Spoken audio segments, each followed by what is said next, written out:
Griffon wings.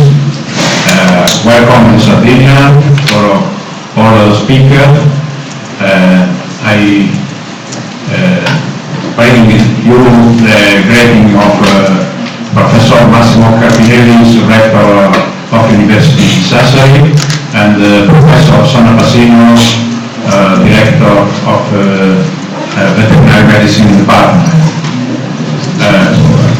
I'd like to thank and a very warm welcome to Dr. Tavares, President of Vulture Conservation Foundation. His President is attested the interest, the attention of this organization whole problem about the vulture, and obviously all speakers, I think, will focus on some aspects of the vulture problem, like the restocking action we started last night. It's very, very interesting. Thank you for your support and to help. And also other aspect regarding the build of network of farm feeding station. It's very important for have food availability and also the safety and the spread in our region. The other aspect is related to build a dog immunity. It's very important to contrast the aspect related to illegal use of poison bait, and this is a very tremendous effect on the colony of vulture. Other aspect regarding the monitoring of colony in several regions of Italy, in order to know the reproductive success of the parent. And finally, the effect of blood level, metal ions and drug used for therapy in domestic species. Well, then I spent a very few words for the history of Griffon in Sardinia, starting in Pleistocene period, when Bouchard and Wilkins reported the presence of dead vulture and Griffon vulture. Maybe the gypsum melitensis now is not present, is extinct. This vulture had the ability derived from two large mammalian species, like Megachero cazioti, is endemic dog, and another Cynosterium sardos, another endemic dog. But after the last ice age, we have an abrupt increase of the temperature, and this alteration of the habitat and the alteration of the plant, and a lot of mammalian species disappearing in a proper country, probably the same cazioti, Megaceros cazioti, and the Cynosterium. Well, and obviously don't have the possibility to have food availability, and in this case it may be go back to European continent. But in the Neolithic period, when the first farmer transferred across to the Mediterranean Sea, a lot of wildlife species, including European markhorn, horned deer, wild boar, and after the domestic species like cow, sheep, or pig, we have remembered the food availability for the vulture, and in this case, to go back in Sardinia. We don't have any information until the 18th and 19th century. The scientific and Farah reported the presence of three species the vulture in Sardinia, the red vulture, Griffon vulture, and the black vulture. This is present in a lot of number in all parts of Sardinia. But in the middle of the 20th century, we observe a very decrease of the number of Griffon in Sardinia, regardless only part in far-west of coast in Sardinia. And this may be due to the use of the Sardinian people, because if you go to the Natural Museum in Rome, we observe 14 Barbagia arrived from Sardinia. It's a very, very big problem. Well, and in the same time, we observe the disappearance of the red vulture and the black vulture, and now the number is very, very, very low. We hope that this project can start action to improve the number, to avoid the risk of extinction, and to go to the minimum viable population size. Thank you for your attention, and I ask Sassari to speak about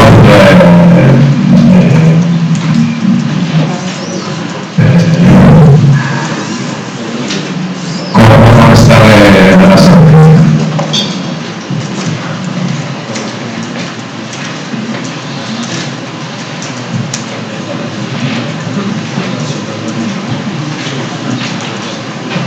Buongiorno, parlo in italiano, mi scuso per gli ospiti. Sono Maria Piero Giannasi, sono il direttore dell'Ispettorato Forestale per la provincia di Oristano e oggi rappresento il comandante del Corpo Forestale, il dottor Gavino Diana, che per urgenti impegni in questo periodo in regione non può essere qui oggi, ma vi prega di salutarvi, scusarlo e ovviamente augura che questa giornata sia l'inizio di un lavoro proficuo e utile per tutti i soggetti che operano allo scopo che tutti abbiamo, che è quello della salvaguardia e della tutela del Griffone. Il Corpo Forestale in Sardegna è distribuito in maniera diffusa, avendo una direzione generale a Cagliari e 7 ispettorati forestali che coprono tutto il territorio, con 82 stazioni forestali più una decina di strutture che si chiamano BLON, che sono strutture navali che vigilano non solo a mare ma anche sulla costa, e quindi in luoghi dove comunque il Griffone vive ed è presente, e questa struttura così distribuita ha rappresentato evidentemente per l'università un partner valido in termini di presenze, di operatività per dare un contributo utile a questo progetto.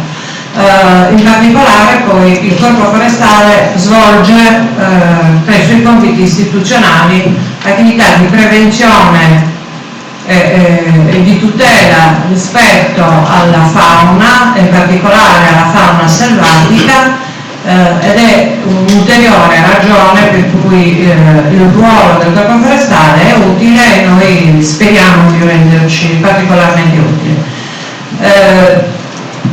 Questo quadro ha condotto poi alla ideazione della creazione di un nucleo cinofilo antiveleno. Quindi dalla parte di tutela e di prevenzione ci spostiamo anche a quello di lotta attiva, di contrasto, anche con funzioni di polizia forestale, di polizia ambientale, con la presenza del nucleo cinofilo che lavorerà nelle aree SIC nelle aree protette della Sardegna nord-occidentale, dove maggiormente dove c'è la colonia storica del Griffon, nello specifico nel Rosano, ma anche nella parte più a nord, muovendoci verso le coste di Alghero. Il nucleo forestale è stato formato recentemente con la collaborazione e il contributo utilissimo di alcuni esperti che sono venuti in Sardegna appositamente dalla Spagna, che ha, come tutti sapete, un percorso già avanti e all'avanguardia sulla materia, per cui noi speriamo che questo nucleo, che è stato fortemente voluto a cui il Corpo Forestale sta dedicando molta attenzione, costituisca veramente una avanguardia sul territorio, una presenza utile anche soltanto in termini di informazione, di deterrenza per la tutela del Griffon. Io non allungherei ulteriormente il tempo a disposizione, perché immagino che ci siano molti e più interessanti interventi. Grazie dell'attenzione, buon lavoro a tutti.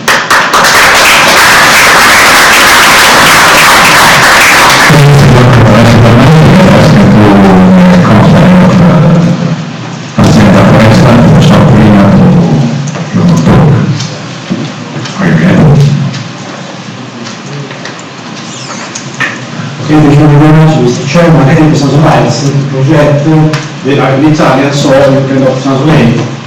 I speak English and the overhead are in Italian. See. Okay.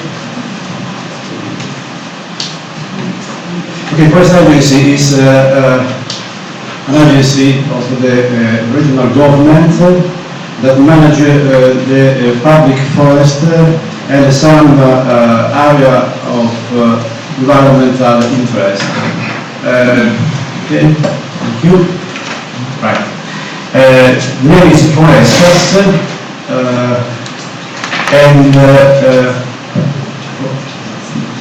okay. What is the aims of this agency?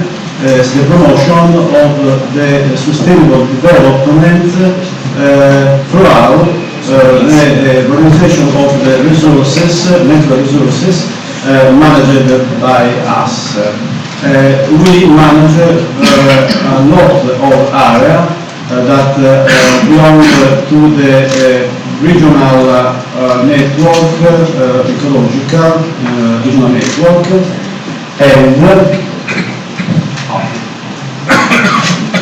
and we have a lot of area that stay into the Rete Natura 2000, is Natural Network 200.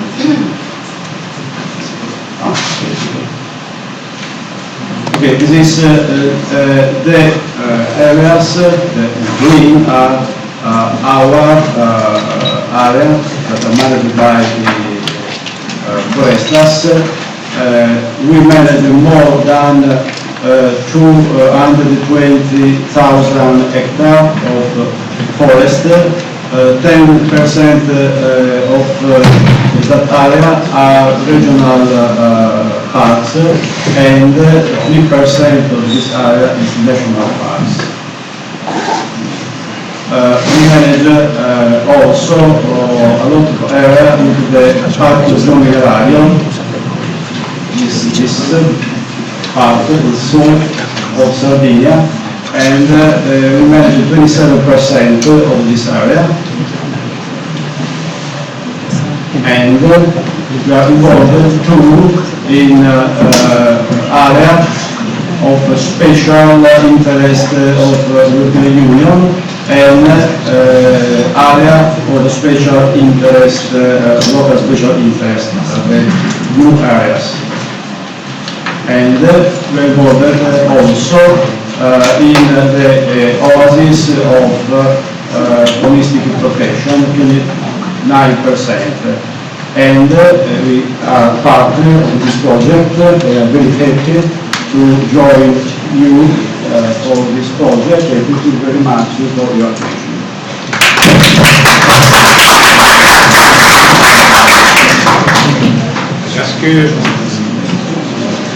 I ask the Sassari, representative of the Regional Council of the Region.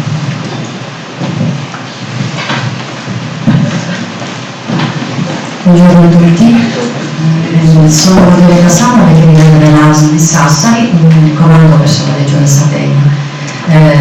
Quindi ci siamo impegnati in Regione su input della Regione Sardegna, appunto, che a cui stava particolarmente a cuore l'attivazione di questo importantissimo progetto e che appunto ha chiesto l'attivazione di un tavolo tecnico specifico all'interno del servizio di sanità pubblica veterinaria e sicurezza alimentare, tavolo tecnico che è composto dai rappresentanti dei servizi veterinari dell'ASL competenti, dai rappresentanti del gruppo di progetto della salvaguardia del Griffon, assessorato all'ambiente, istituto autoprofilatico, tutti i portatori di interesse che hanno un'importantissima finalità, quella di redigere delle procedure e tutto il sistema autorizzativo necessario per applicare quello che già è contenuto nelle riunioni regolamenti comunitari, che comunque si ha la necessità di rendere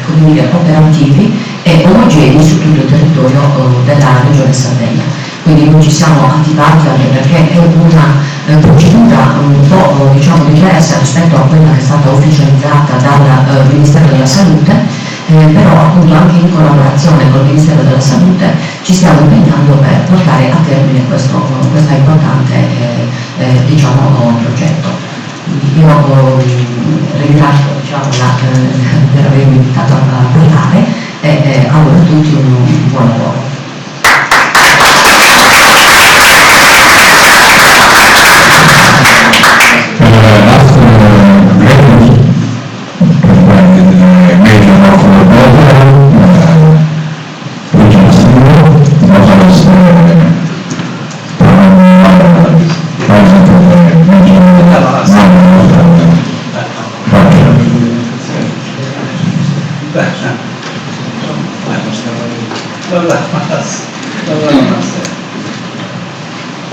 Buongiorno a tutti, parlo in italiano anche perché l'inglese non lo conosco. Intanto un ringraziamento all'Università di Sassari, alla facoltà, nello specifico alla facoltà di veterinaria, al corpo forestale, all'Agenzia Forestas della Sardegna e alla Regione Sardegna, all'assessorato in particolare, all'assessorato difesa dell'ambiente. Per questo progetto LIFE sotto le ali del Griffon, credo che questa sia un'occasione importante per valorizzare queste risorse ambientali e nello specifico il Griffon, che come sappiamo è l'unica colonia autoctona. Certo, aver conservato questo patrimonio ambientale è anche merito, credo, degli abitanti del nostro territorio. Da tempo l'attenzione per questo quasi fossile del vivente è stata particolarmente viva nella nostra città. Tantissimi se ne sono interessati, hanno acquisito esperienza sul campo, realizzato una documentazione fotografica e filmata notevole, e veramente primo fra tutti credo Schenk, che per tanti anni ha lavorato nel nostro territorio. Quindi credo che Bosa è una città straordinaria, è una città, è un unicum in Sardegna e non solo, è una città ricca ampiamente di risorse ambientali, dal fiume al mare, ma soprattutto poi gli ambienti naturali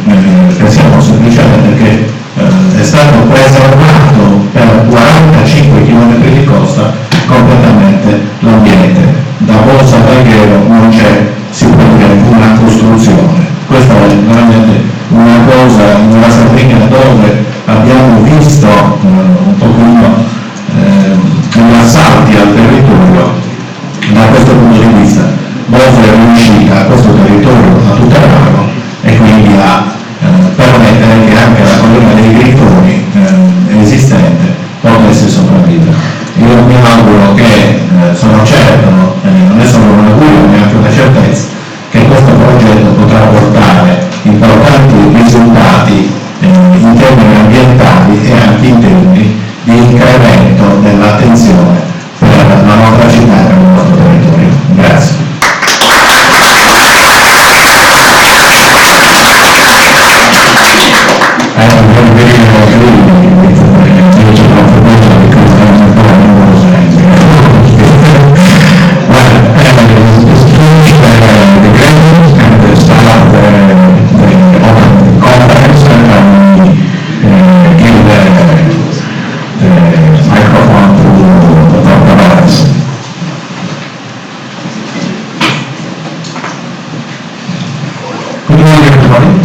I will speak in English. I will try to speak slowly so that everybody understands. I'm not an native English speaker. I come from Portugal. We are around 20 minutes late already. We will try to recover. A couple of housekeeping announcements. Everybody knows where the toilets are. The toilets are just outside on the right hand side. We are going to break for coffee at 11 o'clock. The coffee will be served just outside, but let's not spend a lot of time on coffee, 10-15 minutes and then come back. At around 2 o'clock, the lunch will be served. Again, it will be served outside. It's a buffet lunch, so if you have got the time and if you want to stay, at 2 o'clock we'll finish here and the lunch will be served. And then at 3 o'clock, we are going to the fields this afternoon.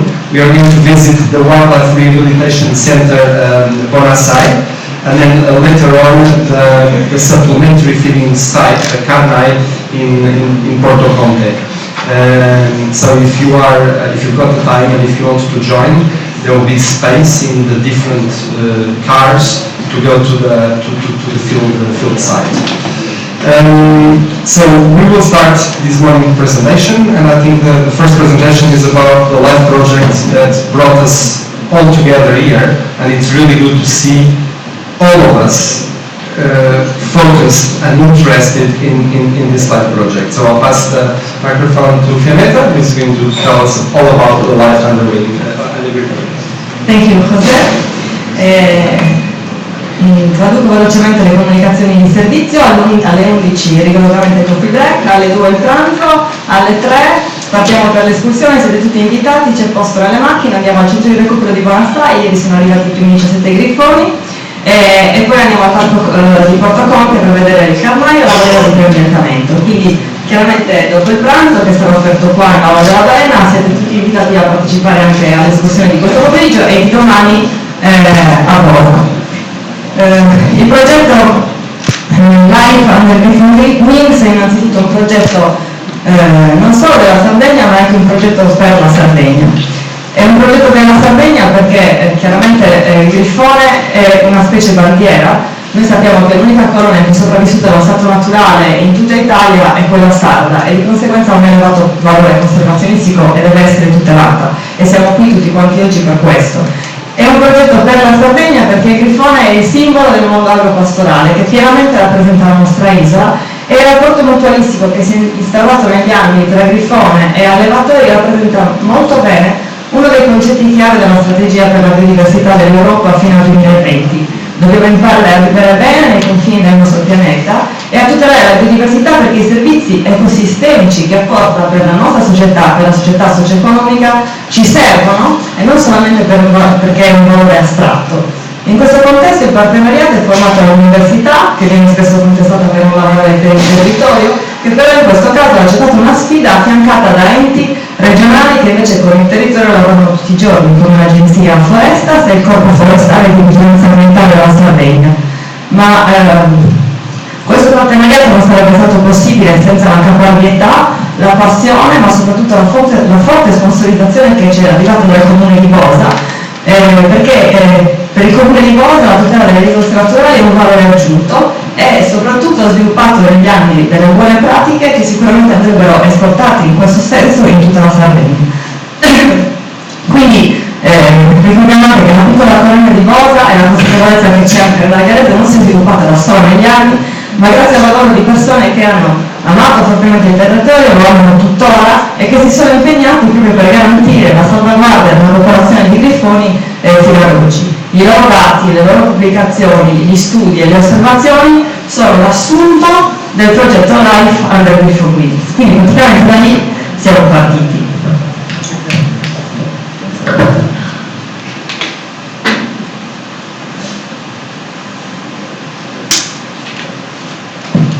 So these are the data that they provided over the years. And as you can see, despite several conservation efforts which have been carried on during the last 40 years, the population is still in a critical demographic situation. And if you can see from this statistic projection, it's a time sequence plot, the highest probability is that the population will still be in this critical demographic situation in the years to come if we don't do anything, we stay without doing something. So these were the values from where we started, and we started doing the presentation of the proposal thinking about why the population is not growing. As you can see, all the causes are the same causes which have been addressed in many conservation projects all over Italy, and are the ones that treat the conservation of Griffon vultures in many other countries. So poisoning, the demographic situation in this case, insularity, of course food shortage, the habitat, and also the human disturbance. And working, thinking about these causes, we develop our aims. The main one is to increase the conservation status of Griffon vultures in Sardinia, mitigating the main threat, food shortage, the risk of poisoning. We have to enhance population viability with our restocking project, reinforce the local wildlife rescue center to minimize the loss of individual, and also to mitigate human disturbance in the demographic sites. So the concrete conservation action are the one developed to mitigate this threat. As you know, we will activate 2 heavy or centralized feeding stations. They are located, one in Porto Conte, in Alghero, and the other one, Monteminello, in the Sassari. They are 60 kilometers away one from each other, and we hope that this situation will also allow the Griffon vulture to disperse in the territory.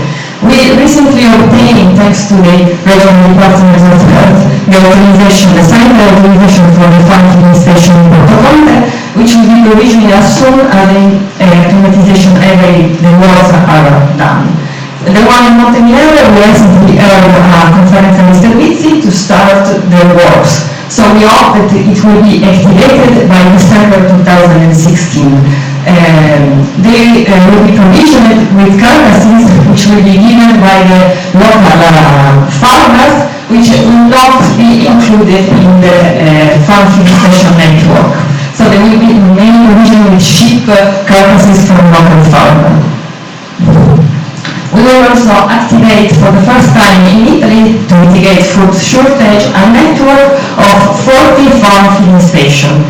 They will be mainly located in the territory of Bola and Autopiano di Campeda. We have already identified, together with the Assessorato della Sanità, these are the farms that can be included in this network. And we have to remember that we started from the work performed years before by Oriente, and especially by Malvarezu, who asked the Regional Department to identify the foraging area and to make a decree in order to allow the implementation. So we started from there. The farm feeding station will be fenced in order to be able to monitor what is going on and to avoid the entrance of competitors. Thanks. So we will also to mitigate poisoning events. As you know, poisoning is a main threat in Sardinia. There have been at least 40 different vultures who have died because of poisoning in the last years. In 1997 and 2006, the biggest episodes. And also we know that because of poisoning, we have to stop abruptly the reintroduction of burning vultures. So these are the preliminary actions together with the Istituto Zoologico Spiratico Sperimentale della Sardegna, which provided us the data and the maps. to see which is the entity of the phenomenon in the island. And we saw that most of the victims of genetic animals were considered as collateral victims, but because there is no real control of the wild, the countryside. This is an underestimate, surely it is an underestimate, but provided us useful information on the most used poison and on the most affected wildlife. And to mitigate the risk, as we heard already this morning, we will activate an anti-poison law together. This is the action and the responsibility of the Group for Study Vigilance Ambientale. During the 7th of May, we had here the forest ranger from the Puerto Andalusia. We are collaborating with them. They give a course to our ranger and they learn how to perform an inspection in the field. And at the same time, Rafaela Conco, which is a researcher at the Department of Veterinary Medicine, is training our first dog, which is named King. And we thank whoever won the Montapart, King here, also to help us in training this dog, and give us his expertise. Talking about poison, another threat is surely represented also by the presence of red blood residues in the carcasses. We don't know the entity of the chloroquine in Sardinia, probably sheep are not so much treated by our farmers, but we don't know the entity of the problem. So we have to study it, to address it, and we will do it by performing research in the carcasses provisioned to the farm feeding station. Another time, this action will be carried out together with the support of the Instituto de Investigación Experimental in Sardinia, who will perform all the lab work. We will also have to enhance population viability with a restocking program. Where is the video? Here it is. Probably not. Okay. As you know, yesterday, Giovanni Desti from the UCF wrote here the first tranche from Balcio, there are 17. Non è questo? This is the broad of the Griffon vouchers. Okay, I mean there's no problem with the presentation, probably it's not the latest version, I'm sorry for that. It should be this one.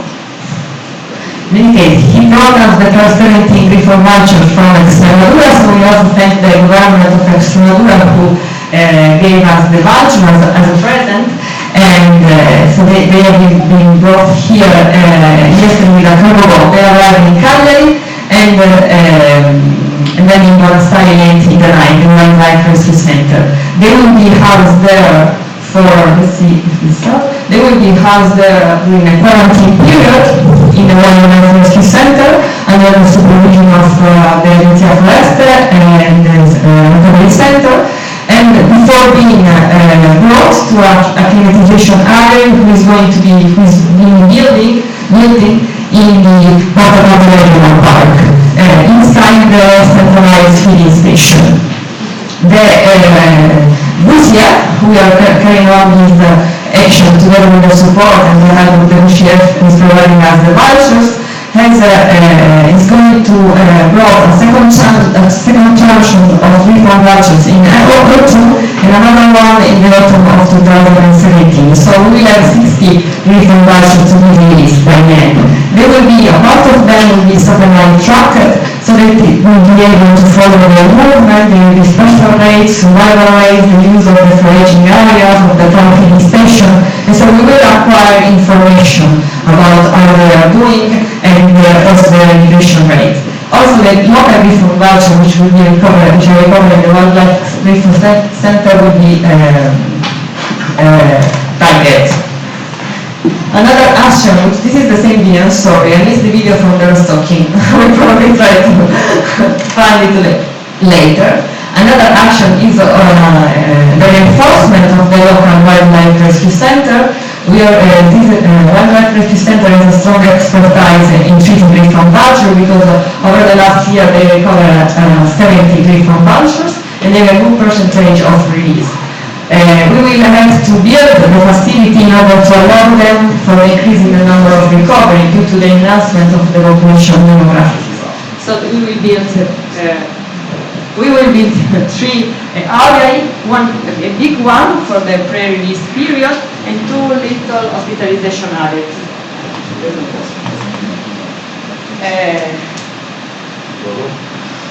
And then I will try to speak louder.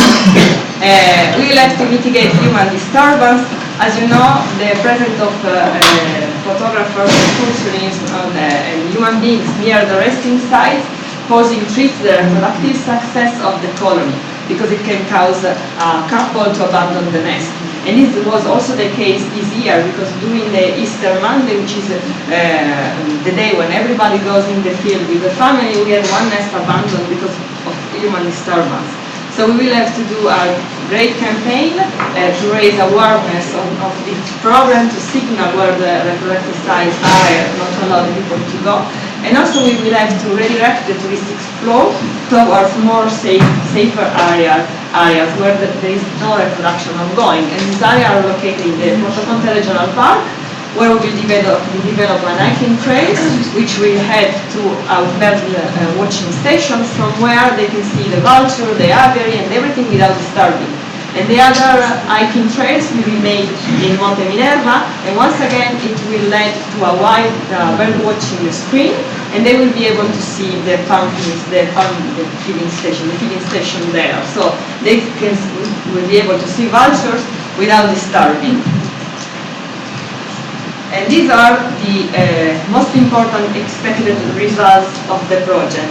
So mitigating the provisioning a sufficient amount of safe food, because we will have to assure the safety of the food, not the presence of veterinary drugs or poison. We will have to mitigate poisoning, to rescue the local population from this critical situation, and to enhance the welfare of the Griffon vultures in the Wildlife Rescue Center, and also to develop the skills, expertise, competence in all the partners involved in this project.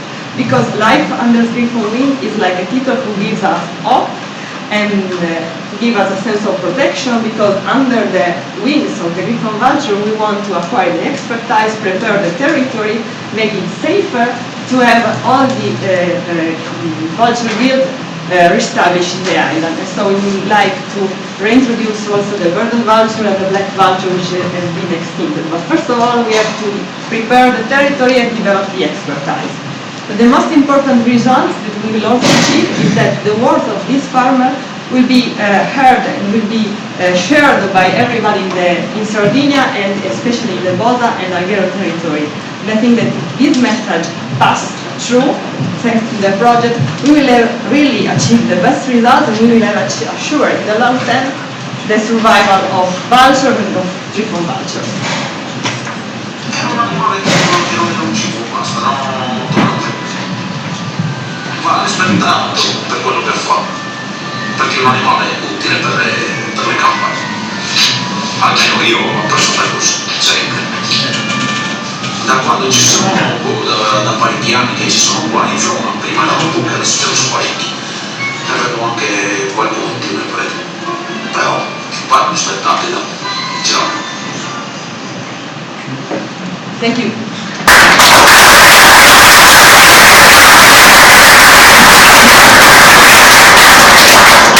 Thank you very much. 15 minutes, very good. There is time for one or two questions. If you've got questions for Fiametta for the LIFE project, one or two questions about the project. I've got one. How many farmers will be involved? These individual farming feeding stations, is one per farm, or there are farms with more than one, or individual property owners with more than one? Well, there will be one per farm, even though we will identify a site where to implement the feeding station, and then there will be one site. It can be more than one, but we want to have one precise site to allow us the monitoring, to put camera traps and to go there and monitor. So the farmers will have to send us a text message by the phone. I am going to provision the feeding station with one sheep weighted X6 and this day. And so we can go, check, sample the carcasses and everything. So 40 farmers? 40 farmers, yes. This is the video of the of last night, where the vultures arrived. Very good. So I think we will do without microphone, at least for the moment. So I will ask you to speak. Yes. To speak loud. So I will now introduce Jovan Andewski, a colleague of mine. He works for the VCF, and he's going to present some of our projects, notably the reintroduction and restocking projects of vultures, of the different species of vultures that we are implementing all across Europe.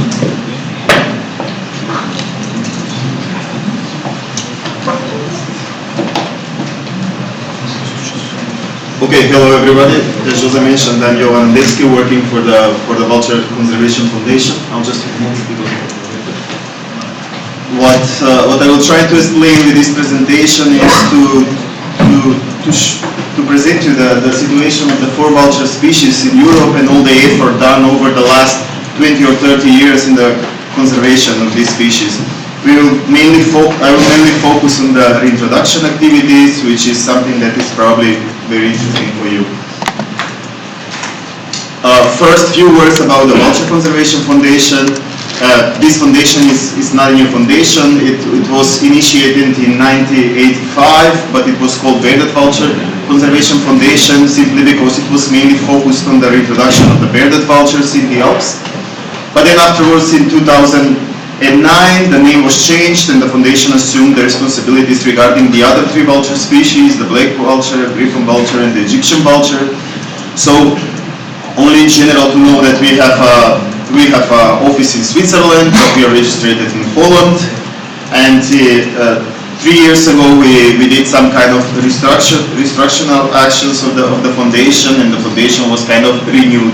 The board and the staff, everything was new. So we are now involved in most of the vulture conservation projects in Europe, and we do consider that we are kind of the leading international organization for vulture conservation in Europe. I'll start to explain you species by species. First we will start with the Griffon vulture, the species that is known in Sardinia, and we have now a live project that is focusing on the conservation of this species. I must say that this is the vulture species that is the most common one in Europe and is the one that have a bigger range of distribution in Europe.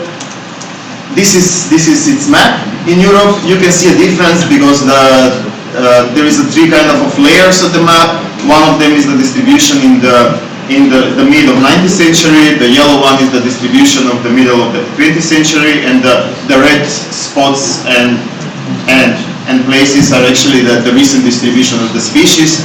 You can tell that the original distribution area of this species was reduced mainly because of until the 1950s due to the illegal use. No, practically it was in that days were legal use of poison, the massive poisoning incidents normally used against the wolf. So also apart of the poisoning, the other problem that has this species is actually the dangerous power lines, the disturbance, the change of the habitat, the deficit of food in the field. But there were many starting from the 80s, there were many Griffon vulture conservation projects. The first one was in France in 1979. You can see the first people, actually experts that started and launched the project in France. You can see Michel Terrasse, Suso Garçon, all of them are members of the Vulture Conservation Foundation. This photo is taken actually in one Spanish recovery center when they made an agreement with the Spanish government and started to transport birds from Spain to France. I must say that in France actually in the 40s and the 50s all vulture species were gone. They were fully extinct. So in the 80s, they are starting with the idea, with the initiative and the huge effort from the government, but basically led by the LPO, starting the reintroduction activities for firstly with the Griffon vulture project. So starting from the 80s, actually the first release site was in Grand Cos, in Massif Central. And after that, they opened another new release sites in the Pre-Alps region, where actually in total in the last 30 years were released, during a period of 30 years, there were released 300 of birds. So this was actually the first Griffon vulture introduction project, and it was the first time to establish methodology to see how to find what is the best option for release of Griffon vultures. All of the Griffon vultures released in France came from Spain, but some of them I think they were released from zoos. And they came also from zoos from France. Yeah. So this is just for the first release site in Grand Cause. You can see the evolution of the breeding pair from zero in a period of 30 years. They managed to have now 1,400 breeding pairs. Probably it's more now.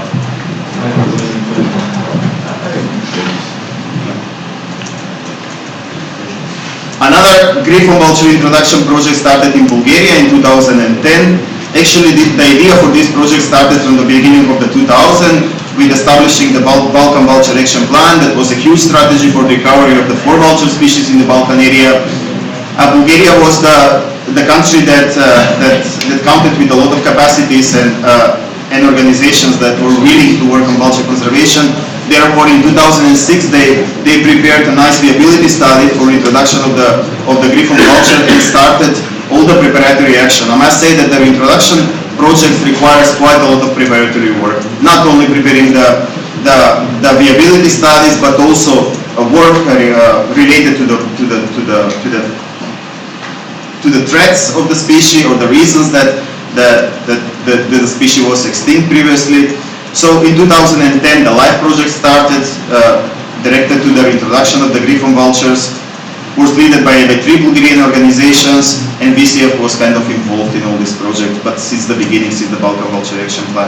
So this is the area of the release sites in Bulgaria. You can see that is the central part of Bulgaria, but on the south of the border, you can with Greece, you can see that there is existing colony counting about 60 breeding pairs. And the introduction activities were focused on about 150 kilometers from this native colony in the central part of the Balkan. So over the last 5 years, 264 Griffon vultures were transported, most of them coming from Spain.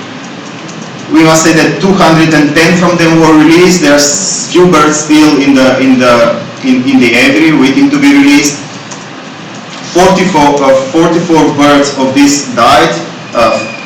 Nearly half of them died from electrocution. This was kind of unknown threat for Bulgaria. So this project also helped to detect this threat and to establish or to implement conservation measures regarding this.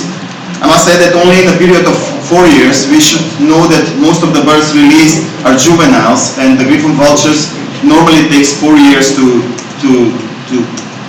reach the age for breeding. So only in 4 or 5 years we managed to show in Bulgaria some remarkable results. Until this year were formed 12 to 15 pairs in this area, and I must say that last year was really a happy moment for the project when we got the first cheek of the released birds that were breeding in the wild. Here you can see the release aviary in Bulgaria. There were 4 different release sites, and here you can see the specific marking of the Griffon vultures, the rings and the wing tags. These birds also were satellite tracked. We really knew how to identify the movements of these birds. There was quite a lot of dispersion. Probably about 40-50 birds were dispersed, going to Italy, going even to France, to Romania, Turkey, Jordan. They went everywhere. But the most important thing is that if we discount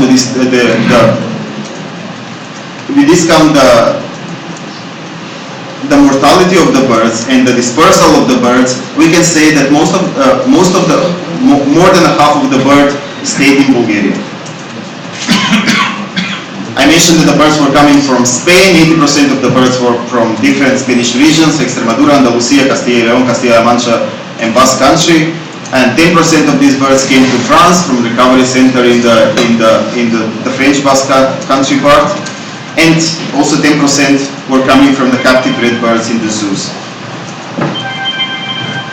And after all these Griffon vulture conservation projects, you can actually see the results on general level. Now the Griffon vulture population is counting more than 25,000 breeding pairs in Europe.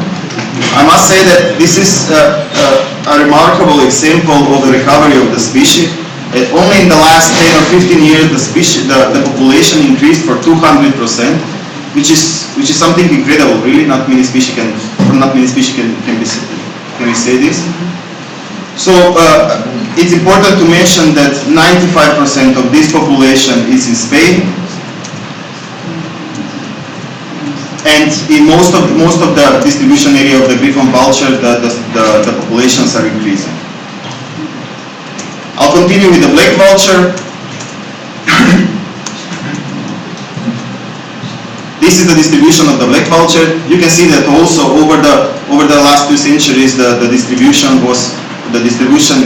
the black vulture was reduced, and now it's only present. The recent data is presented in red, so you can see that most of the population of the black vulture is also in Spain. And you can also see actually the reintroduced population in France, and the fragile population that still remains in Greece. The first actually conservation effort related to this species, and that can be called reintroduction or restocking, was implemented in Mallorca after the extinction of the black vulture in Sardinia and Sicily. I think the only remaining island population in the Mediterranean was Mallorca. So Mallorca in the 80s had only 1 pair of black vulture, and in the 84 they started an impressive reintroduction program, which was restocking because there was 1 remaining pair. So they managed over the next 10 years, they released 35 birds. The birds for this restocking project were coming mainly from the different European and Asian zoos. This was something that was done for first time. It was really first time establishing methodology and practices for releases. In this case, they used at the beginning hacking method with releasing a very young chicks, but in the end they also used release cages, like you can see at the photo. So after 30 years, you can see from 1 pair they managed to reach, and like it's actually 30 years, but release of only 35 individuals in the first 10 years. So you can see that Mallorca is now counting more than 20 pairs. There was a critical period when the island was colonized by Griffon vultures as well, that they were never been breeding or present at the island. So in 2008, a group of 100 Griffon vultures came to Mallorca, and everybody was worried that this might affect the resident population of the black vultures. But actually, no, you can see from the graph that actually the black vulture population is increasing. 2 years ago, the Griffon vulture started to breed on the island, so everything looks that is perfect. Another introduction project related with the black vulture started in France after the successful reintroduction of the Griffon vultures, project led by LPO and Pontus de Baronie. You can see from the similar map as the one for the Griffon vulture that they used precisely the same release sites that were used previously for the Griffon vultures, and in 2009 started the first project in Grand Cos. No, it actually started in 92, but until 2009 in Grand Cos. After that, the release sites were opened in 2004 in Baronie, and after that in Verdun. Until now, 125 black vultures were released. And I must say that thanks to this project, actually the species returned to France. Now they are counting 31 breeding pairs in the three different release sites. So we can say that this project is probably close to an end. Probably Baronie will not release any more birds, and Verdun still needs to release about 10 or 15 birds just to close this project and to count it as successful. I think it's important to mention that the Griffon vulture introduction projects are only successful if there is actually an end.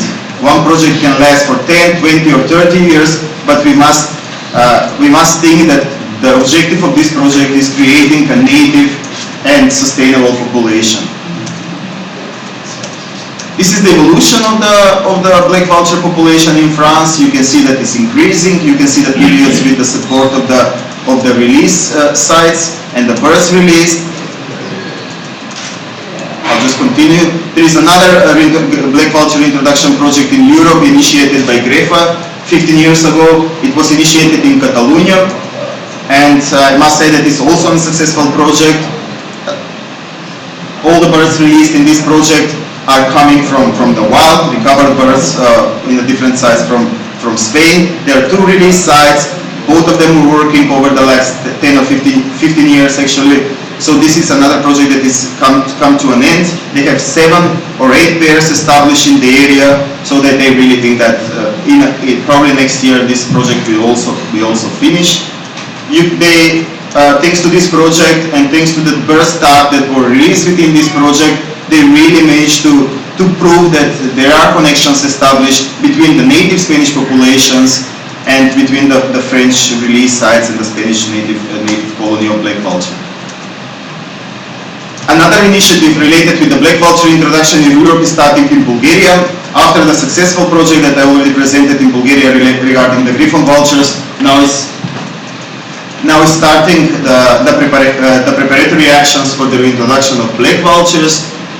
Last year a live project was approved, so the similar team with the Bulgarian NGOs, but also with the participation of the VCF from 2018, we will start the transports of the black vultures coming from Extremadura, also Spain, to Bulgaria, and in the period of 4 years we are planning to transport about 50 birds.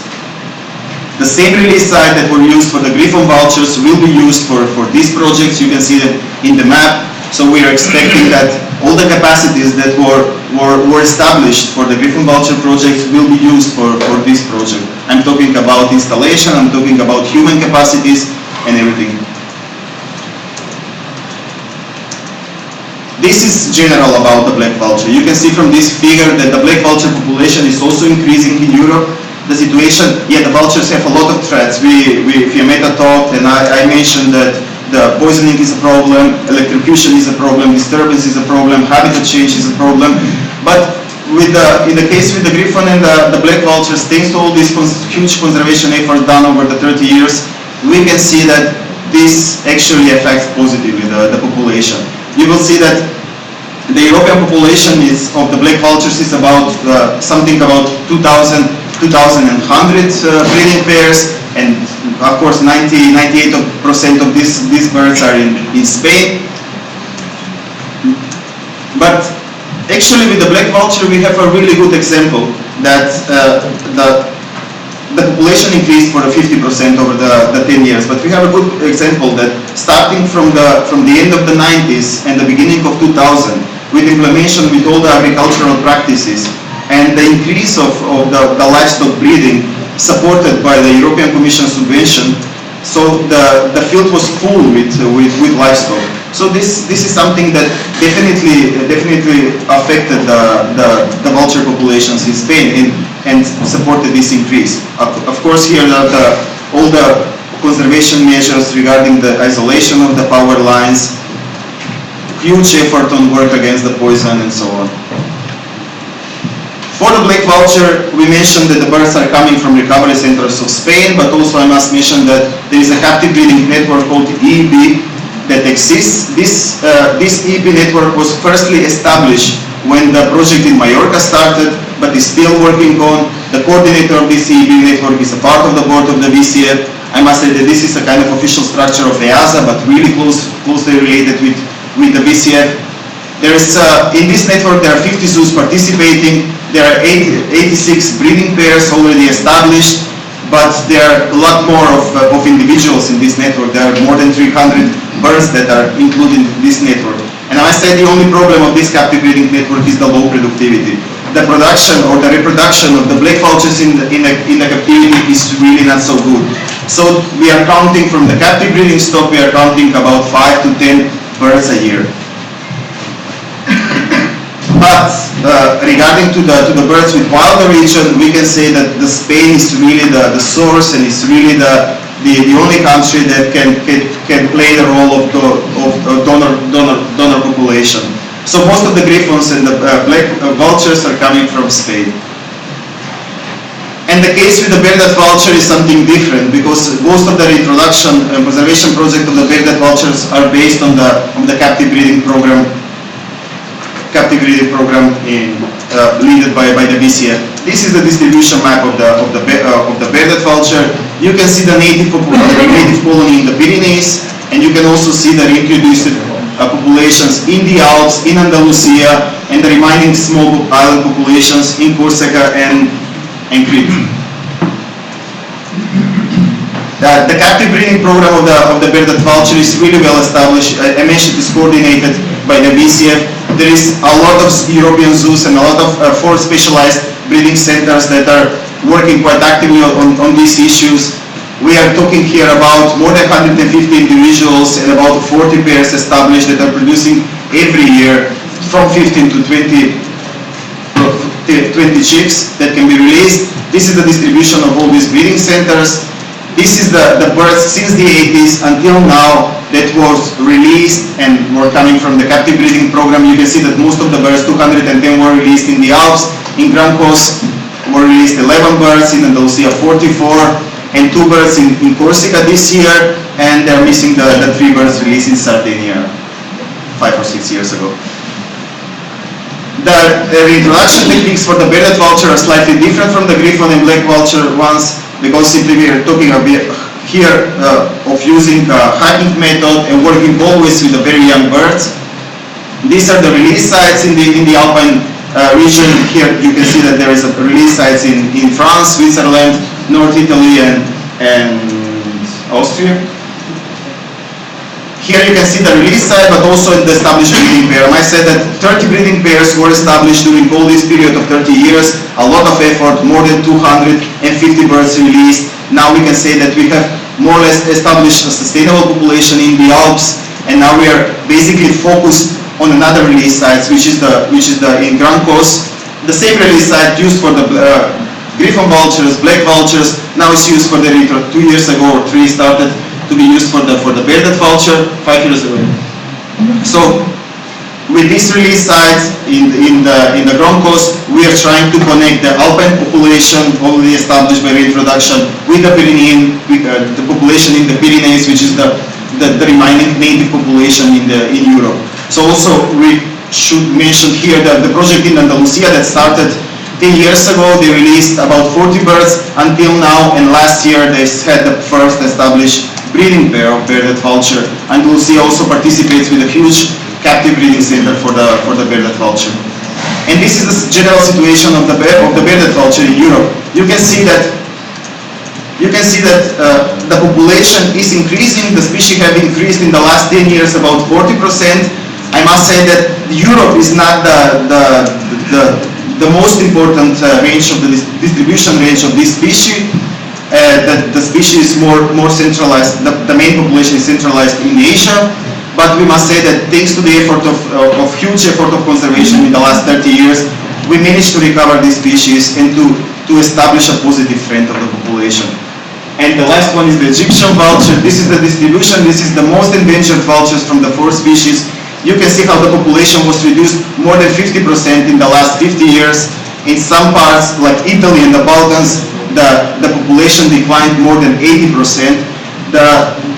This is, I said, is the most endangered one.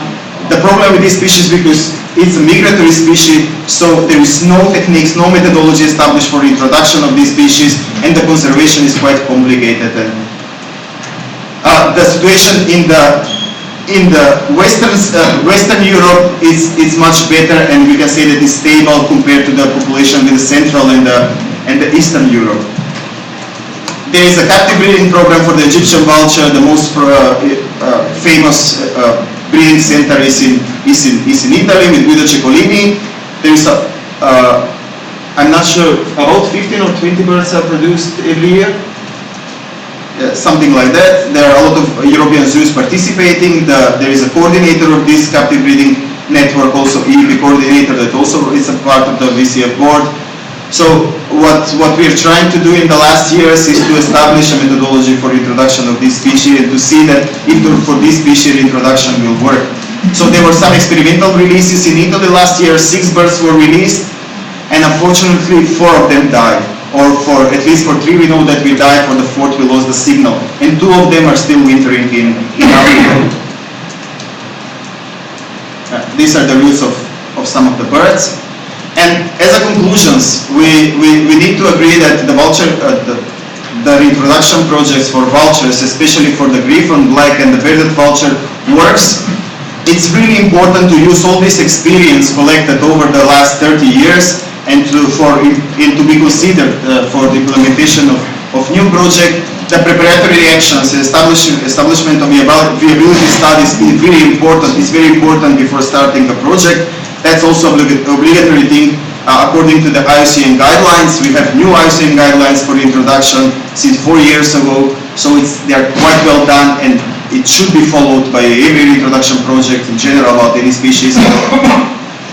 It's very, very clear that Black and Griffon vouchers reintroduction projects are not based on the captive breeding program. They're based on wild birds coming from Spain.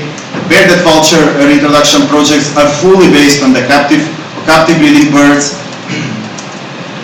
And regarding the Verdant voucher, the focus after the success in the Alps, now the focus of this reintroduction project is the corridor in Massif Central and also in Andalusia. And I already mentioned about the Egyptian voucher. It's in a delicate situation. We are still focusing on establishing strong captive breeding stock and also establishing a methodology for successful releases or introduction of this species. Sorry for taking a bit more time.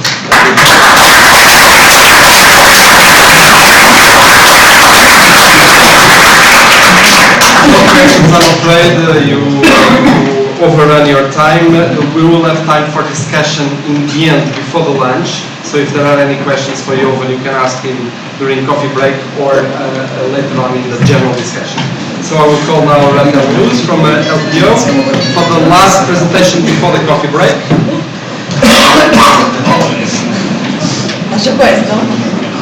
Mario, lascio questo.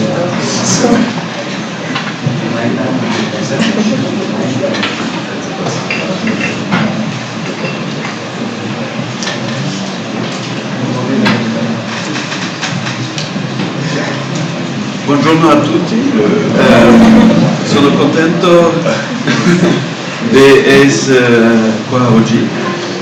Scusami di parlare inglese. I will carry on with English, it'll be easier for me. I am Raphaël Neus from France, from the Grand Coast program. Jovan told much about that. And I've been asked to talk about farm feeding stations, because we've had a long-lasting experience of these devices. We were the first program to start these farm feeding devices. We started in 2001, and I will explain all that. What I want to say today is just to give some highlights of how it works, how we do it. I know it's written that on my presentation it's good practices. I don't pretend that we have better practices than anywhere else. I will just explain how we do it, and you can ask questions and try to find your own way to do this. I just wanted to thank Olivier Duriez, a colleague of mine, a researcher that gave me plenty of these charts and tables that I will present. And I wanted to thank as well Bruno Berteni, who is a French photographer that knows very well Sardinia, and he is the one that made all the nice photos, and especially his first one that you all know well. So I wanted to present you Grand Coast, but Jovan has done that already, so I will gain some time. We are within some national parks, National Park of Cévennes in light green, and Parc Régional des Grands Coasts in dark green on this slide. And you have to know that Grand Coast is very full of sheep. It's probably the place in Europe where sheep are the most numerous. We have in this only area over 1.5 million sheep, producing mainly milk for Roquefort cheese, which is a lot, and many farmers for that. And we also have many birds, many raptors. We are very happy to have the 4 vultures of Europe in this place, thanks to the efforts of all our partners, especially the VCF and all the Spanish partners and institutions that allowed us to get these birds. And I just wanted to explain you what Grancos is. It's quite different as here. It's sedimentary stones, and it's big plateaus at high level, 1,000 meter high, divided into canyons, quite deep canyons. I'll show you a few photos, such as this. This is perfect for Griffon vulture nestings, and it is almost even more perfect for monitoring. So, because you always have a sight from the nest from the other side of the canyon. So you know this photo, and these are Grancos in winter and summer, and these are the plateau. It's very flat and not many bushes, very open ranges. Excellent for Griffon. They need open spaces and cliffs to nest. So you know the story. We have all 4 birds. I won't go through that again. We have strong partnerships with scientists, and this is one point that we try to enhance from the beginning of our program, is to have very wide partnerships. We are giving many energy to this, trying to gather with us everybody, elected people, farmers, hunters, scientists, local people, scholars. Everybody is implicated in our program, and I think this is a very important point, and I know you're aiming for the same thing. So you know this chart. I just wanted to show you that we've been very lucky. We have a very regular trend of the colony, and this is because we have plenty of food, plenty of sheep, of course, and very few threats. We have almost no poisoning in this area of France, and this makes things very easy. But now, with the arrival of wolves, we are a bit scared of having poison again, so we are very careful for that. And I wanted to show you that we are on the evolution, on the point 2. We are now, the increase of the population is now stabilizing, and the increases decrease.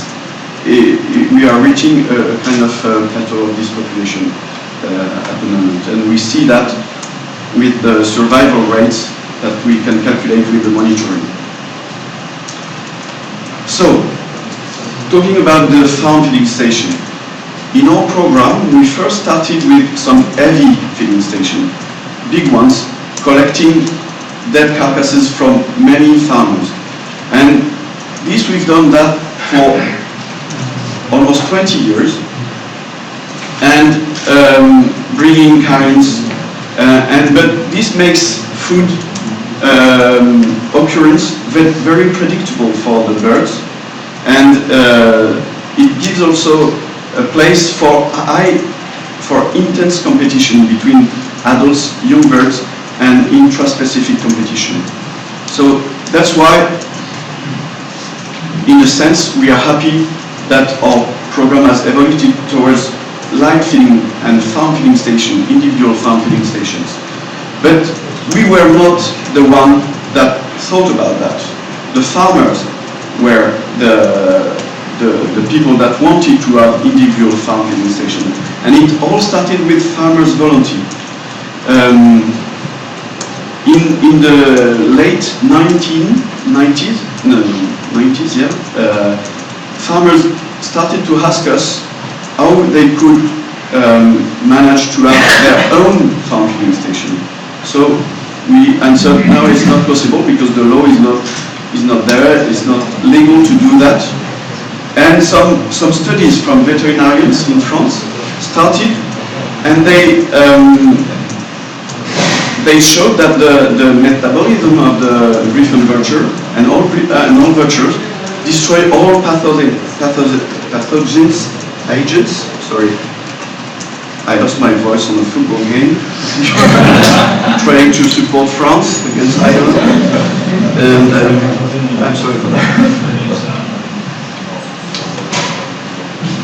So, as soon as the Griffon vulture were recognized as killing all pathogens through their metabolisms, we've been lucky to have an interministerial order that acknowledged that the vulture could be considered as a display device for dead carcasses. And from then, we could start to work with the farmers on individual farm feeding stations. And the first farm feeding station started in 2001 in Grand Cause, and ever since then, the number of this farm feeding station increased, and I'll show you that later, but we have now 152 individual feeding station, farm feeding station. And in France, we call them placettes d'alimentation. Maybe you can find your own words for that in Italian. So these placettes are very interesting because the main point is that it decreases sanitary threats. That was a large issue in France because in this high plateau, people used in the late ages, they used to throw the carcasses out, which was not very good. And also it improved food availability, and this is very important for the development of the colonies. I will try to give you a technical description of this. I brought some technical leaflets. Maybe you got some in the introduction, but I couldn't bring enough for you all. I'm sorry for that. So a French placette farm feeding station is a kind of square of 30 meter square, around 1,000 meters square. It could be bigger, but the minimum limit is that. We want it to be quite large for the birds to be at ease and to fly away easily. And we usually want a high level situation, a dominant situation like on uphills or above cliffs, so the birds can fly away easily. And we need very open range, at least on two sides. Some placettes in Grand Cause are within the forest, but the farmers have cut the trees on two sides for the birds to fly away, and they are on the kind of slope, so it's easier to fly away. And that's quite important for the carcasses to be well eaten and removed by the vultures. At start, the vet authorities, the vet administration, asked us to settle some concrete plates. I will show you some pictures of these concrete plates. And because they were scared of liquid going in the ground from the carcasses. But now, the Griffon are so quick to eat all the carcasses within half an hour, it's done.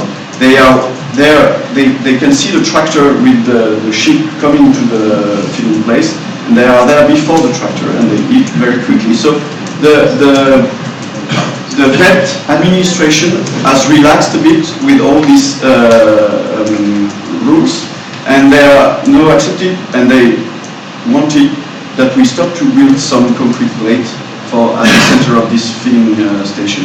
We still keep a device to attach the carrion, especially in slope situation, so that the carrion does not go down the hill. And in France, at first, we, the LPO team, we were building the feeding station, but now it's not the case anymore. The farmers are building the feeding station there on their own. So this is what we call a placette. So you've got a fence only 1 meter high. It's grid. It used to be electric fences, and some of them are still electric fences.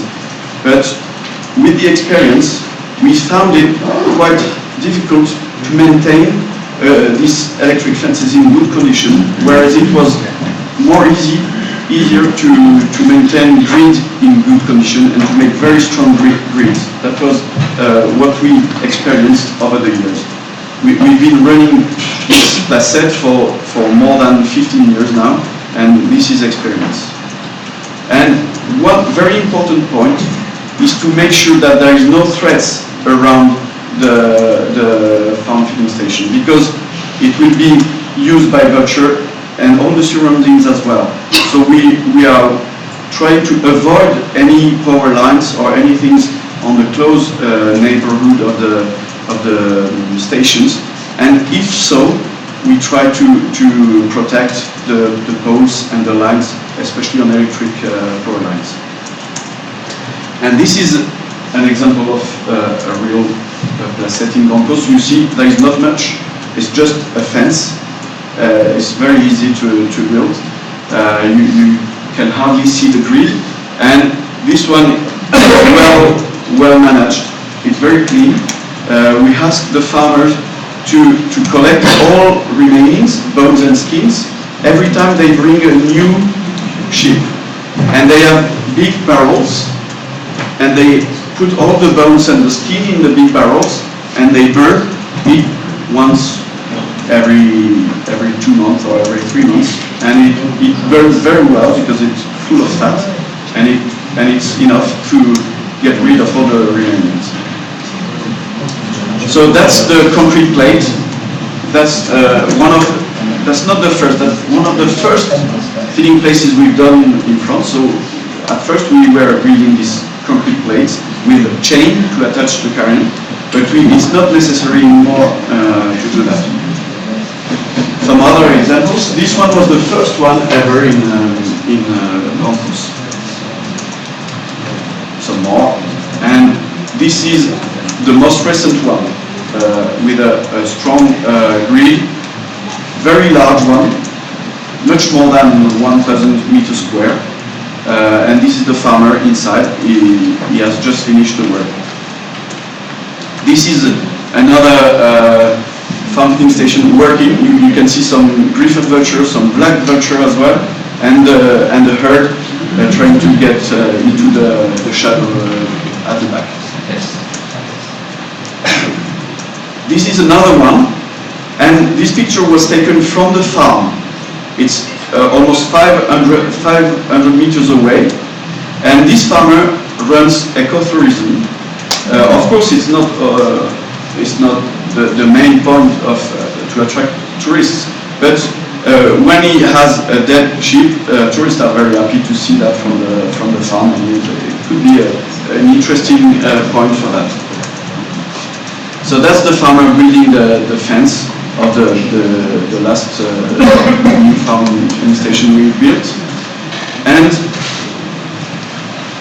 now how does it work? Of course, this is an official device. So farmers have an official authorization from the prefetto. You have prefetto, I suppose in Italy, prefet. In French, I don't know in English because they probably don't have this kind of people, prefetto. And what is good is that the farmer manages the disposal on his own. He does it when he wants.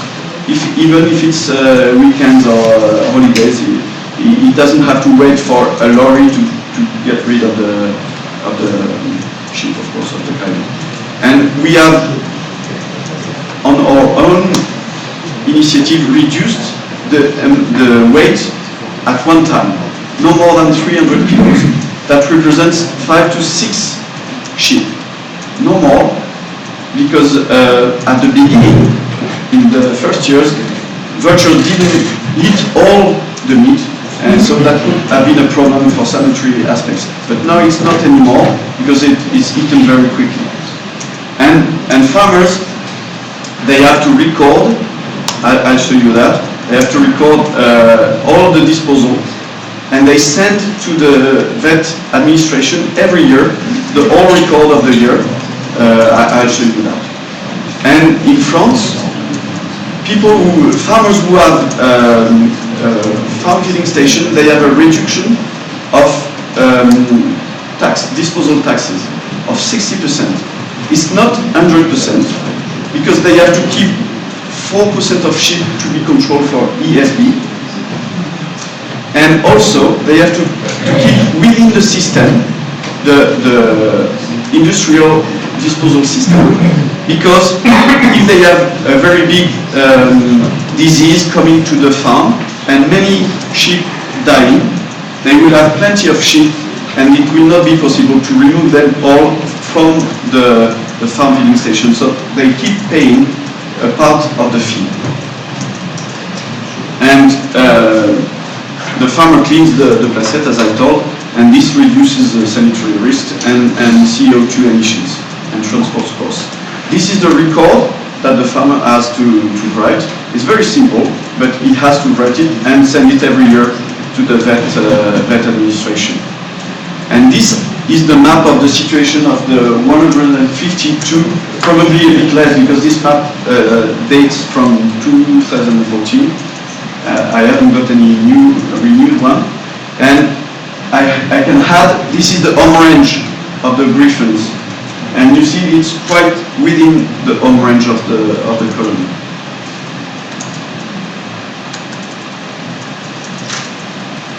Okay, so I will go through that. I just wanted to explain you how do farmers apply to have a feeding station. For us, it's quite interesting. We only take farmers that are volunteers, only volunteers, because we've experimented to propose to some farmers that were not, and the fact is that they don't manage well the device. So we prefer now to stay only for volunteers, but we are more and more volunteers. And first of all, LPO works with the farmer to manage all the technical things, where the placette will be settled, is it close to a thread, everything is prepared firstly. And we make an application file that we send to the vet administration that checks everything and validate the file.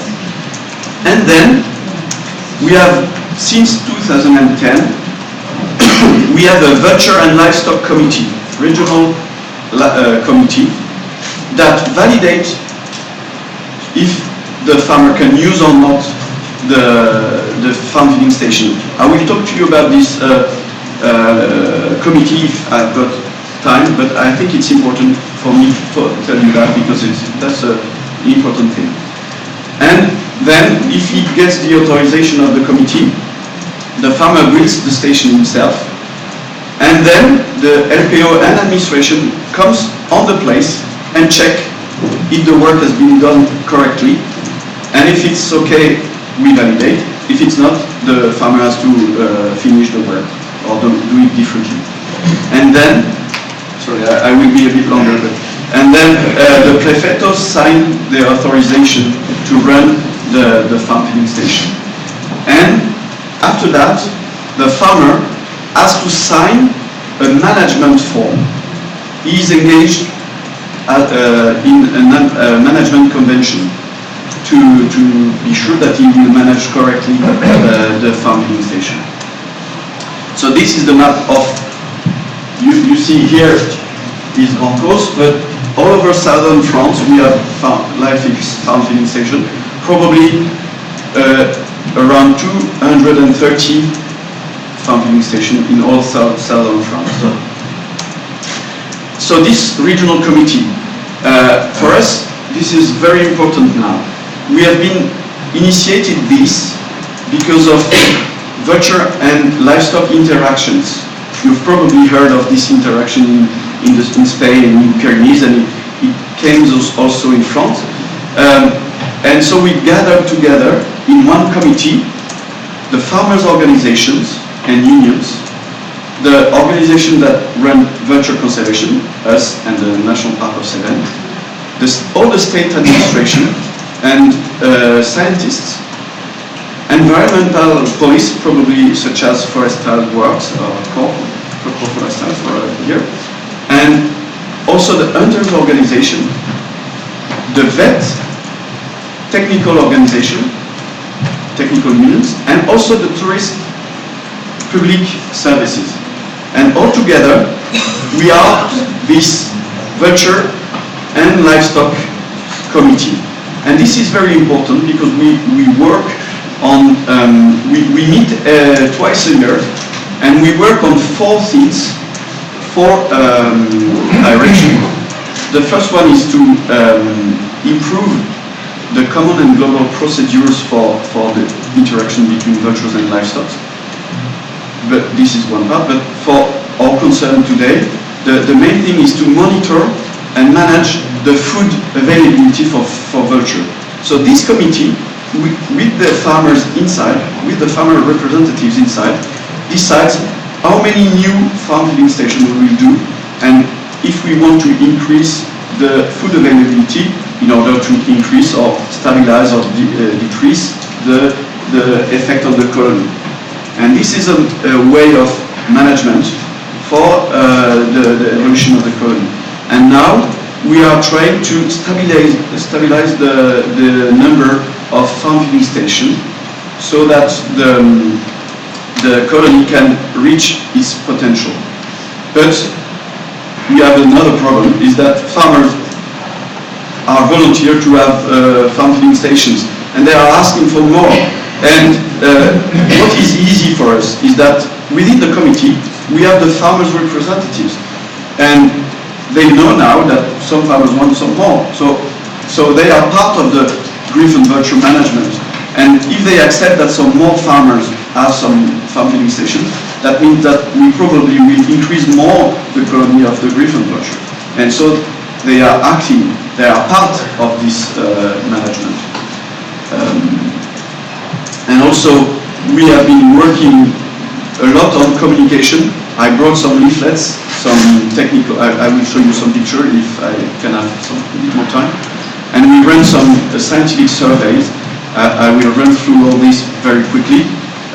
For example, we have tried to assess the difference between the competition, the dominance between adults and young ones that could be done on these farm feeding stations by photo trapping and video trapping. We could also check what kind of age use the heavy feeding station or the light feeding station, and we've seen that where the competition is high, the young ones, they don't go, and they go on all the very far away feeding stations, and that's very important for the young Griffon vulture to get possibility to avoid competition, inter-specific competition.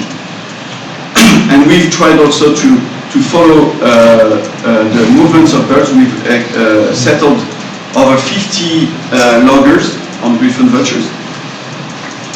And we could see that when the food occurs on an unpredictable manner, the birds, they have a random strategy of foraging, but when they have a very few big feeding stations, they have a trap lining strategy, which is not random. So farm feeding station spread away is good for increasing foraging for Griffon vulture. So I can show you that.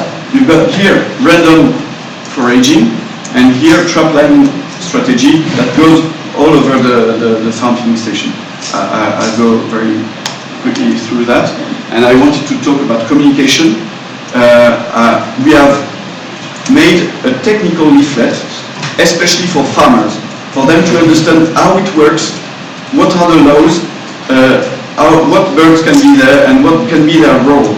So I gave some examples of this leaflet to Fiamenta, so she can give it to you, and I can send some more if you need. They are in French, of course. And we also produce a newsletter only for farmers that run a farm feeding station. And we only send that to them, so it's creating a kind of network, internal network of farmers that have a farm feeding stations. And some of them give interviews, and we write articles with the interviews, so they know how the other works. And that's very interesting. We've had a lot of questions about that from the farmers, and they are very happy to be within a network. And posters, of course, I brought some posters, you'll be able to get that, and some other issues and communication issues. And I wanted to finish with the fact that we've been recognized by the European Union. We won last year the prize, the Grand Prix Natura 2000, Natura 2000, for the category socio-economical benefits, because of this partnership with farmers, hunters, and everybody. So it works. So my conclusion quickly, maybe you can read it. It reduces what is benefit for vultures. It reduces competition between the species. It allows the presence of other scavengers. It helps vulture to increase foraging area. It decreases the dependence on conservation programs also, because the farmers are doing the work and not the conservationists, which is a good way. It favors the spontaneous discovery of other sources of food, such as hunted animals.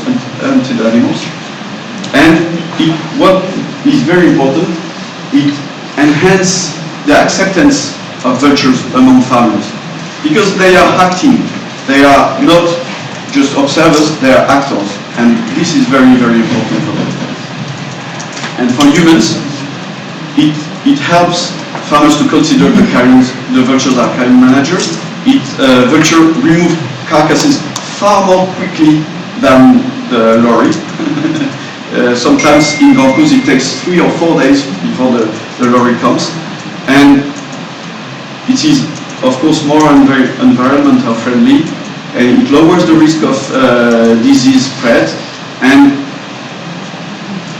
all this makes this farming station a perfect system to enhance the link between the original link between farmers and vultures.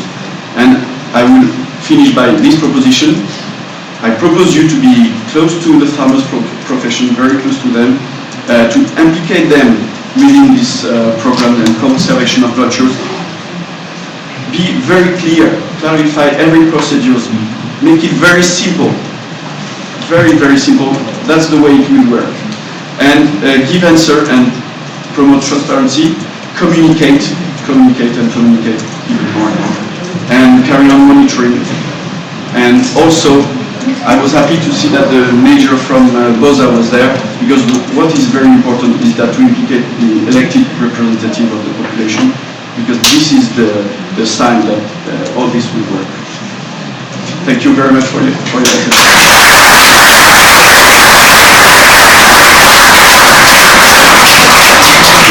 We go now for coffee break, 15 minutes please, okay? So try to come back 15 minutes later, the coffee is just outside.